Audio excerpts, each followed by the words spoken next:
దసరా నవరాత్రులు ఆచరించే చాలా మంది ఆడవాళ్ళు చేసే తప్పులలో ఇది కూడా ఒకటి. మీరు ఆ పని చెయ్యకూడదు అనుకుంటున్నాను. ఈ వీడియోని అందరికీ షేర్ చేయండి.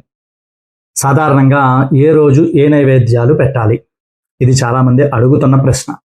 దీనికి ప్రమాణం ఎక్కడా లేదు. ఎందుకు వచ్చింది అనేటువంటిది కూడా తెలియదు. ప్రధానంగా ఈ ఆచారం ఎక్కడి నుంచి వచ్చిందంటే వీడియోల ద్వారానే వచ్చింది. అందుకే చెప్తున్నాను వీడియో రూపంలోనే. ఎక్కడా ప్రమాణమైనటువంటి గ్రంథం లేదు. కాబట్టి ఒకే రకమైన నైవేద్యం ఎప్పుడూ పనికిరాదు.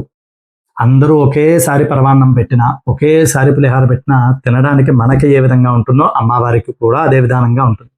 దీనికి ఒక ప్రమాణం అయితే ఉంది. అమ్మవారికి ఇష్టమైన నైవేద్యాలు ఏమిటి అని 99వ శ్లోకం అనుకుంటాను, లలితా సహస్రంలో వస్తుంది.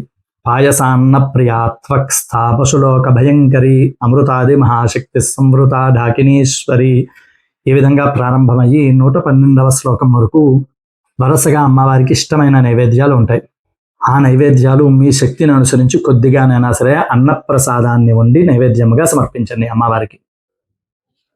ప్రతిరోజు సాయంత్రం 6:30కి మీరందరూ సిద్ధంగా ఉన్నట్లయితే, 6:30కి నేను సిద్ధంగా ఉంటాను లైవ్లో మన ధర్మం ఛానల్లో. శ్రీ సూక్త విధానంతో లలితా సహస్రంతో ప్రతిరోజు కుంకుమార్చన పూజ పూర్తి చేసి అమ్మవారి పవలింపు సేవను కూడా చేసుకుందాం. దీనికి మీరు చేయవలసింది కింద కామెంట్లో సిద్ధంగా ఉన్నానని పెట్టడం, అలాగే మనం ఏర్పాటు చేసినటువంటి వాట్సాప్ గ్రూప్లో యాడ్ అవ్వండి. అందరికీ కూడా లైవ్ లింక్ ఒకేసారి వస్తుంది. సర్వేజన సుఖినో భవంతు.